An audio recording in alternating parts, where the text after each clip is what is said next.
Hello everyone, good morning. I'm Achla Jha. So, welcome to my channel. Let's start the video. Basically, the purpose of making this channel is to deal with the psychology of learning.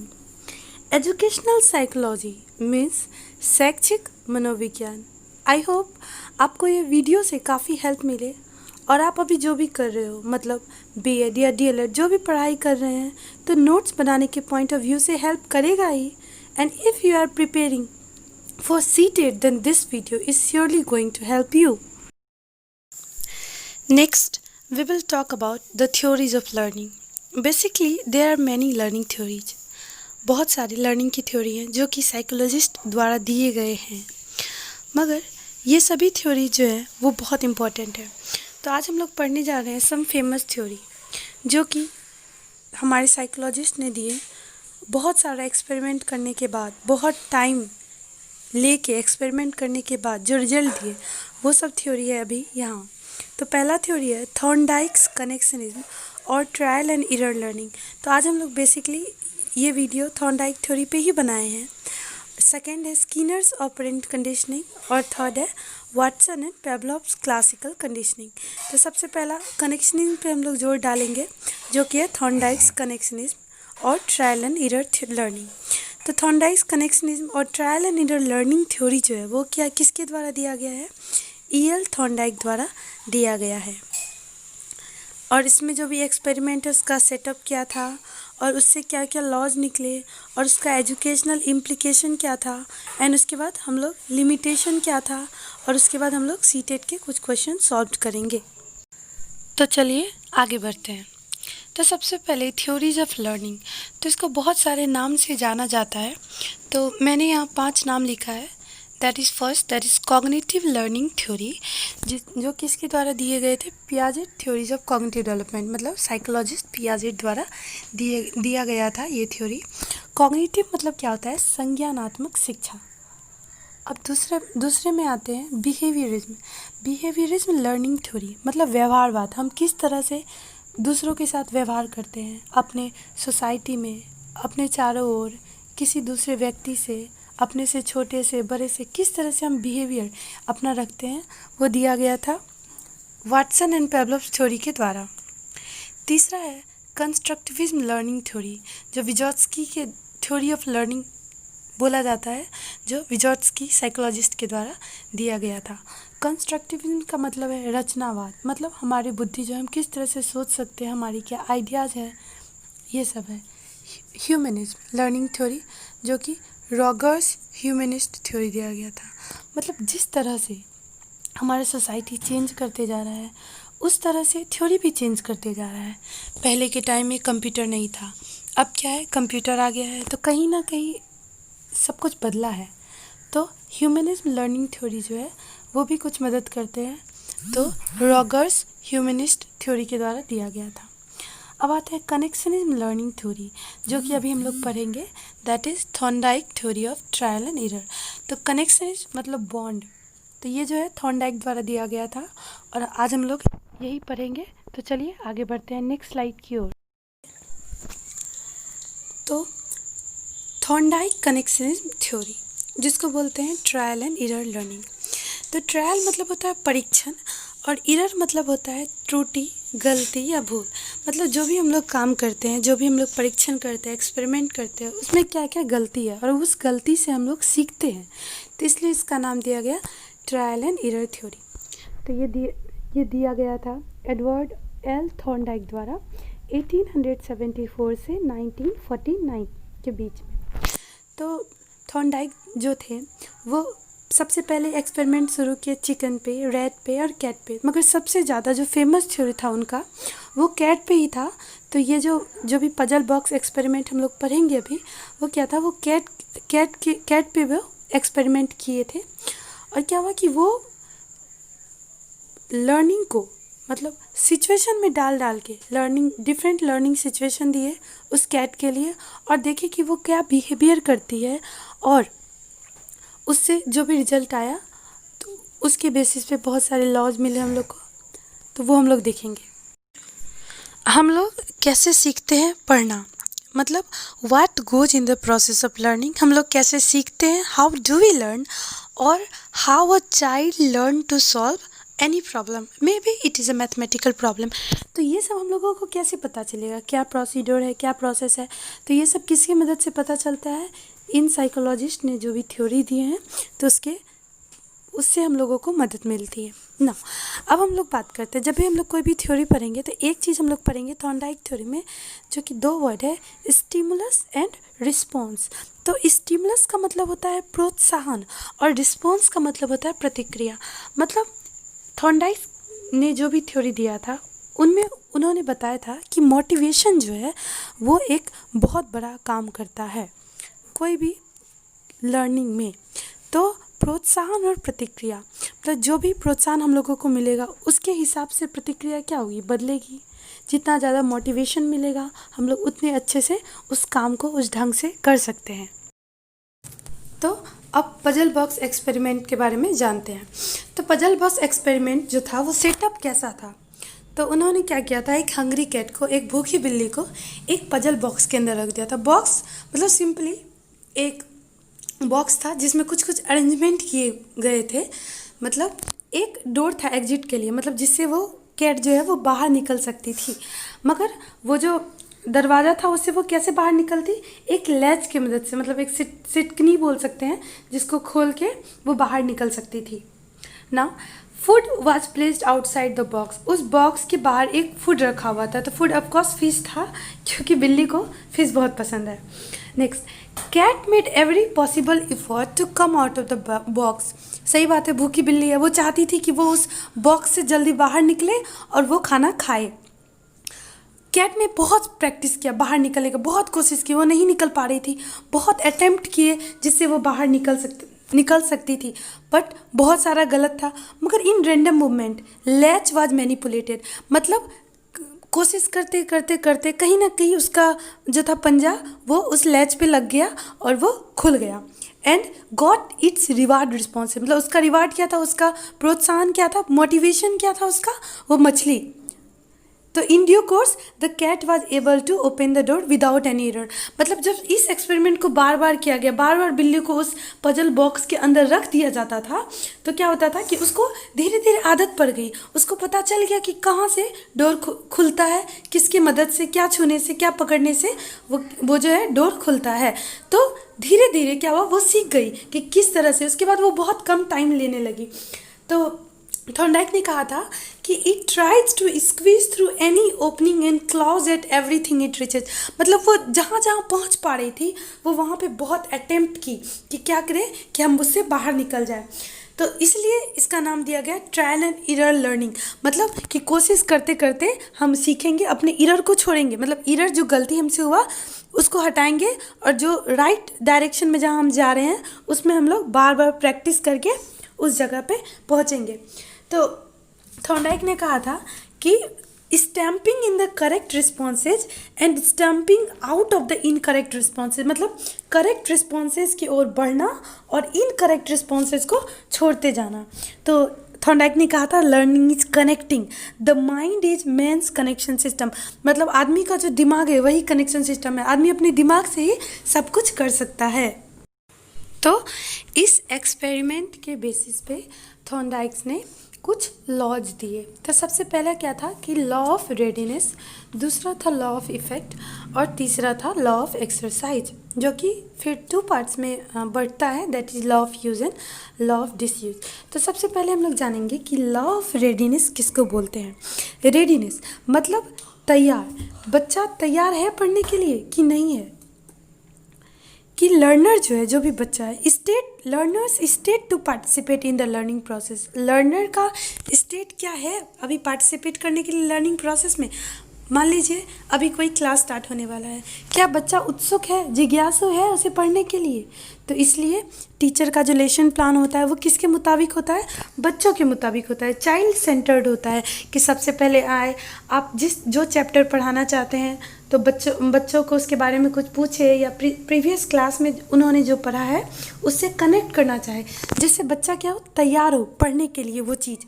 तो इसको बोलते हैं law of readiness. तो अगर बच्चा तैयार होगा पढ़ने के लिए, उसका माइंड जो है वो पूरा तैयार होगा, जागरूक होगा, तो वो बहुत ईजिली, इफ़ेक्टिवली और ग्रेटर सेटिस्फैक्शन के तहत पढ़ सकता है। तो अब क्या है कि तो एक टीचर को किस तरह से पढ़ाना चाहिए, तो teacher should use maximum use of the knowledge of the children के पास क्या नॉलेज है उसको यूज करते हुए उसको एक्स्ट्रा और नॉलेज देना है, पढ़ाना है। और उसके बाद बच्चे में जो है उत्साह पैदा करना है, अटेंशन, ध्यान पैदा करना है, इंटरेस्ट, बच्चे को दिलचस्पी आए जो भी पढ़ाया जा रहा है, क्यूरोसिटी, जिज्ञासा पैदा हो बच्चा में, तो इस तरह से पढ़ाना है। अब आते हैं लॉ ऑफ इफ़ेक्ट। तो इफ़ेक्ट क्या है कि बच्चा कितना देर तक या कितना दिन तक एक चीज़ को याद रख सकता है। तो इसके अंदर दो बातें आती हैं कि अगर वो सेटिस्फाइड है जो भी पढ़ाया गया है तो क्या होगा, learners derive pleasure out of it, मतलब उससे अगर उसको खुशी मिलती है, अगर उसको वो सेटिस्फाइड है तो वो उसको लंबे समय तक याद रखेगा। मगर अगर उससे डिससेटिस्फाइड है, वो उससे सेटिस्फाइड नहीं है और उसको उससे दुख होता है, उसको अच्छा नहीं लग रहा है पढ़ने में, या उसको पसंद नहीं है वो चीज़ पढ़ना, तो वो सून भूल जाएगा, बहुत जल्दी वो भूल जाएगा। तो क्या है कि लॉ ऑफ इफ़ेक्ट, तो इसमें दो चीज़ आता है कि रिवार्ड और पनिशमेंट। रिवार्ड मतलब अगर कोई बच्चा कुछ अच्छा काम करता है तो हम लोग उसको कुछ गिफ्ट देते हैं खुश करने के लिए, और पनिशमेंट, हाँ, तो फिर क्या है कि अगर कोई सिचुएशन में मतलब बच्चा जो है वो डिससेटिस्फाइड होता है, चाइल्ड मीट्स फेल्यूर और डिससेटिस्फाइड, अगर वो उससे खुश नहीं है, अगर कोई बच्चा किस क्लास में फेल कर जाता है तो क्या होता है कि progress on the path of learning is blocked. अब जो वो प्रोग्रेस करना चाहेगा वो नहीं हो पाएगा, तो बच्चा क्या होगा, डिससेटिस्फाइड हो जाएगा। तो इसी को बोलते हैं लॉ ऑफ इफ़ेक्ट। तो रिवार्ड जो है बहुत मदद करता है बच्चे को आगे बढ़ने के लिए। कोई अच्छा काम के लिए अगर हम लोग किसी को रिवार्ड करते हैं, मतलब कुछ गिफ्ट देते हैं, कुछ प्रोत्साहन देते हैं, तो वो क्या होता है, मदद करता है। तो बेसिकली जो है ये लॉ ऑफ इफ़ेक्ट। तो थॉर्नडाइक जो थे उन्होंने कहा था कि रोल ऑफ रिवार्ड का रोल कितना ज़्यादा है वो बता रहे थे। तो अगर कोई भी बच्चा किसी भी चीज़ को उत्साह से करे तो क्या होगा, उसको लर्निंग में भी मदद मिलेगी और कहीं ना कहीं वो बहुत टाइम तक इसको याद रखेगा। तो अब थर्ड लॉ क्या है, law of exercise, law of use and law of disuse. तो लॉ ऑफ एक्सरसाइज क्या है कि हम कोई काम है उसको निरंतर करते हैं, बार बार करते हैं, तो हम उसको नहीं भूलते हैं जल्दी, वो हम लोग को हमेशा याद रहता है। और जो है अगर मान लो कोई काम हम लोग किए और फिर उसको हम लोग भूल गए, बहुत दिन छोड़ दिए, 1 महीना 2 महीना 1 साल 2 साल, तो हम लोग क्या हो जाता है, उस चीज़ को भूल जाते हैं। तो यही है law of use and law of disuse. तो लॉ ऑफ यूज क्या बोलता है कि connection made between situation and response, मतलब जो भी काम हम लोग करते हैं और अगर उसका रिस्पॉन्स हम लोग को मिल जाता है, ठीक है, तो कनेक्शन का स्ट्रेंथ जो है वो क्या होता है, मजबूत हो जाता है। तो क्या होता है, इंक्रीज करने लगता है। मतलब कि एक कनेक्शन, अगर मान लो कोई हम लोग कुछ काम किए, मान लो एक एग्ज़ाम हम लोग दिए और उसका जो रिजल्ट था वो हम लोग को आ गया और अच्छा रिजल्ट आया, तो क्या वो कनेक्शन मिला हम लोग को, सिचुएशन और रिस्पॉन्स मिला, तो क्या हुआ, ये कनेक्शन जो है ये क्या हुआ, स्ट्रांग हो गया। और वही क्या हुआ, अगर मान लो कोई बच्चा एग्ज़ाम दिया और वो क्या हुआ, फेल कर गया, तो यहाँ पे कनेक्शन टूट गया, तो ये क्या होता है, लॉ ऑफ डिसयूज। इसको क्या बोलते हैं, लॉ ऑफ डिसयूज। तो लॉ ऑफ यूज जो है वो स्ट्रेंथनिंग ऑफ कनेक्शन है, जो स्ट्रेंथनिंग मतलब मजबूत करना, कनेक्शन को मजबूत करता है। और लॉ ऑफ डिसयूज क्या होता है, वीक करता है, कनेक्शन को क्या करता है, वीक करता है। तो इस लॉ की मदद से थॉर्नडाइक ने हमें समझाया था कि प्रैक्टिस रिपीटेशन जो है वो बहुत ज़रूरी है। किसी भी चीज़ को अगर हम लोग रिपीटेटिव करते रहते हैं, प्रैक्टिस करते रहते हैं, तो कहीं ना कहीं हम लोगों के लिए हेल्पफुल है। तो चलिए अब हम लोग बात करते हैं कि एजुकेशनल इम्प्लीकेशन क्या थे थॉर्नडाइक्स थ्योरी के। तो एजुकेशन इम्प्लीकेशन जो है वो वही बहुत ज़्यादा इम्पॉर्टेंट है कि जो भी एक्सपेरिमेंट किए उससे क्या रिजल्ट आया और अब हम उसको किस तरह से अप्लाई करेंगे, तो वही है एजुकेशनल इम्प्लीकेशन। तो this is the most important part of any theory और any experiment which is being done by the psychologist, and whatever the result that come out of it is the result that we get in educational implications. So first point is, according to him, when the child is ready to learn, he learns more quickly and effectively. And he wants that the child should not be force to learn. इसका मतलब क्या है कि Thorndike ने कहा था, Thorndike के मुताबिक क्या था कि अगर चाइल्ड जो है, बच्चा जो है, अगर वो रेडी है, तैयार है पढ़ने के लिए, तो वो बहुत जल्दी चीज़ों को सीख जाएगा और इफ़ेक्टिवली, अच्छे ढंग से। मगर उसको फोर्स हम लोग नहीं करें बच्चे को पढ़ने के लिए, इससे ज़्यादा अच्छा होगा कि हम उसके अंदर क्यूरोसिटी पैदा करें, इंटरेस्ट पैदा करें, तो बच्चा खुद ब खुद सीख जाएगा। दूसरा पॉइंट है, the teacher must try to strengthen the bonds और connection through repetition and reward. Bond जो है मतलब पढ़ाई का, स्टिमुलस और रिस्पॉन्स का जो बॉन्ड है, सिचुएशन और रिस्पॉन्स का जो बॉन्ड है, उसको हम लोग स्ट्रेंथन करें, मजबूत करें। और किसके द्वारा? रिवार्ड के द्वारा, रिपीटेशन के द्वारा। बार बार लगातार अगर उसी चीज़ का प्रैक्टिस करेंगे तो क्या होगा, वो बॉन्ड जो है वो क्या होगा, मजबूत होगा, स्ट्रॉन्ग होगा। इसलिए इसका नाम भी था कि कनेक्शनिज्म का ये थ्योरी था। रिवार्ड मतलब अगर किसी बच्चे को रिवार्ड देंगे तो कहीं ना कहीं वो बॉन्ड जो है वो मजबूत होते जाएगा। Teacher must provide the learning environment. हाँ, ये सबसे ज़्यादा इम्पॉर्टेंट पॉइंट है कि एक टीचर को, एक शिक्षक को अपने बच्चों को लर्निंग इन्वायरमेंट देना चाहिए। मतलब अगर हम लोग इंडिया के बारे में कुछ पढ़ रहे हैं, कुछ स्टेट के बारे में, तो हम लोगों को क्या चाहिए? एक मैप का बहुत ज़्यादा आवश्यकता है, ज़रूरी है, नीड है। तो लर्निंग इन्वायरमेंट जो है वो बहुत ज़्यादा ज़रूरी है। The task of the teacher is to create interest in the student. हाँ, सबसे ज़्यादा इम्पॉर्टेंट ये भी है कि टीचर जो है वो अपने बच्चे में रुचि पैदा करे, इंटरेस्ट पैदा करे। तो यही था। तो ये सब थे उनके एजुकेशनल इम्प्लीकेशंस, जो कि अगर हर शिक्षक अपने लेसन प्लान, अपने पढ़ाने के तरीके में अगर बदलाव करे, इस सब चीज़ों को मिला के, तो कहीं ना कहीं एक इफ़ेक्टिव टीचिंग लर्निंग प्रोसेस जाएगा। तो अब हम लोग बात करते हैं कि लिमिटेशन ऑफ थॉर्नडाइक थ्योरी। हालांकि किसी भी चीज़ में लिमिटेशन निकालना बहुत आसान है, क्रिटिसाइज़ करना बहुत इजी है, मगर उनके जो इफ़र्ट थे उसकी सराहना बहुत ज़्यादा है। मतलब कि ये थ्योरी जो था वो बहुत ज़्यादा इवोल्यूशन था थ्योरीज ऑफ लर्निंग में। तो फिर भी लिमिटेशन की बात करते हैं, क्रिटिक्स पॉइंट ऑफ व्यू की तरफ से की तरह हम लोग इस थ्योरी को देखते हैं। तो सबसे पहले मैं ये बोलना चाहूँगी कि ये जो थ्योरी था ये बहुत ज़्यादा थ्योरेटिकल था, मतलब कहीं ना कहीं प्रैक्टिकल थोड़ा कम था इसमें। सो था लिमिटेड टेस्ट अपॉर्चुनिटीज़, मतलब इसमें हम लोग टेस्ट नहीं कर सकते ज़्यादा, क्योंकि जो है इतना बड़ा एक्सपेरिमेंट करने के लिए बहुत ज़्यादा टाइम चाहिए और बहुत जल्दी इसका रिजल्ट नहीं आ सकता है। तो limited test opportunities. Second point था कि टाइम कंजप्शन, बहुत ज़्यादा टाइम लगता था, 2 साल 3 साल टाइम लगता है इसमें, टाइम कंजप्शन में। और तीसरा क्या है कि वेस्टेड मटेरियल्स, इस काम में जो भी वेस्ट मटेरियल जो उसको हम लोग फिर से यूज़ नहीं कर सकते हैं। तो these are the limitations of the Thorndike theory.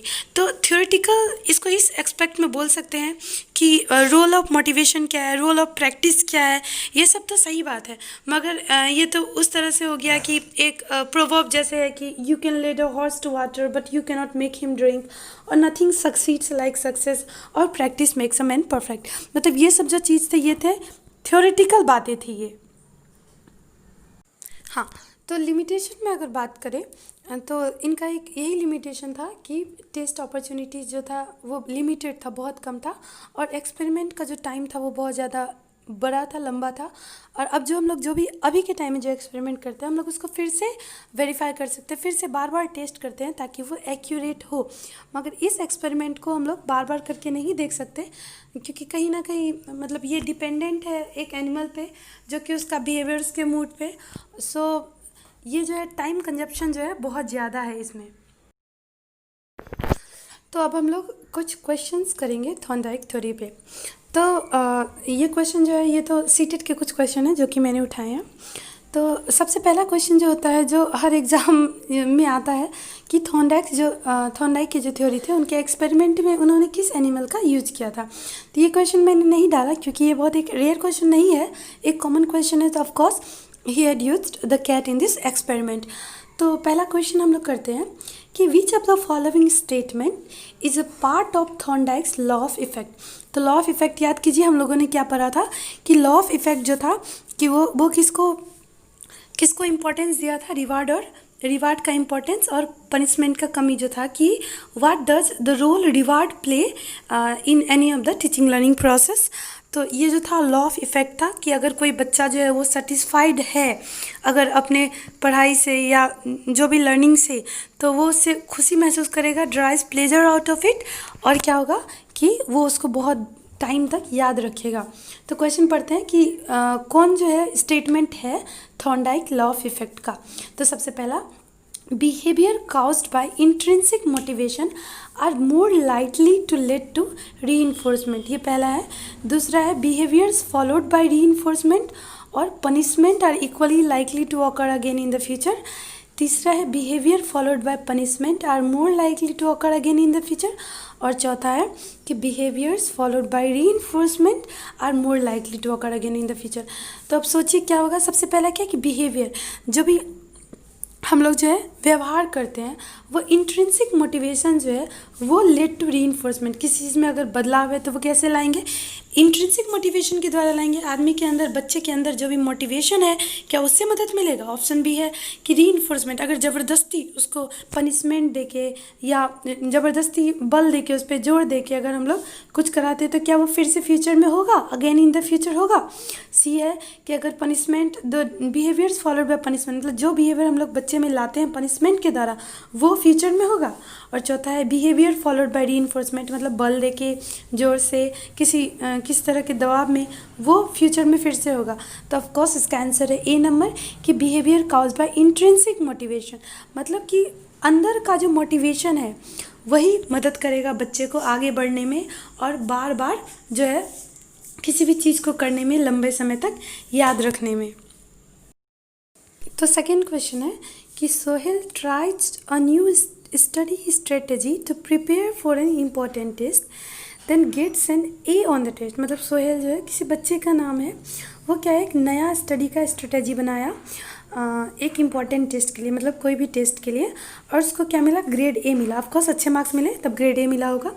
According to Thorndike's law of effect, how is Sohail most likely to react. तो लॉ ऑफ इफेक्ट जो है वो थॉर्नडाइक थ्योरी का सबसे इम्पॉर्टेंट पार्ट है अगर 3 लॉज में कहे तो पहला ऑप्शन है कि Sohail will probably believe his teacher is simply rewarding efforts, not his mastery of the subject। मतलब सोहेल ये समझ लेगा कि उनके जो शिक्षक हैं या कोई भी मतलब या टीचर जो है उनको वैसे ही जो रिवार्डिंग एफर्ट्स दे रहे हैं, मतलब कि हाँ तुमने जो काम किया उसका रिवार्ड मिल गया, और मतलब उसकी मास्टरी ऑफ द सब्जेक्ट, मतलब उसके सब्जेक्ट की प्रोत्साहन नहीं कर रहे हैं, सिर्फ उसको कुछ रिवार्ड दे रहे हैं। दूसरा, Sohail will probably attribute his good grade to external factor such as luck. मतलब सोहेल जो वो अपने लक पे बोल देगा कि हाँ इस बार का मेरा लक अच्छा था इसलिए मुझे ग्रेड ए मिल गए। C number, Sohail will be less likely to use that study strategy the next time he prepares for the test. Sohail जो है वो बहुत कम संभावना है इसका कि वो इस स्ट्रेटेजी प्लान को यूज करेगा नेक्स्ट टाइम जब वो किसी दूसरे टेस्ट के लिए प्रिपेयर करेगा।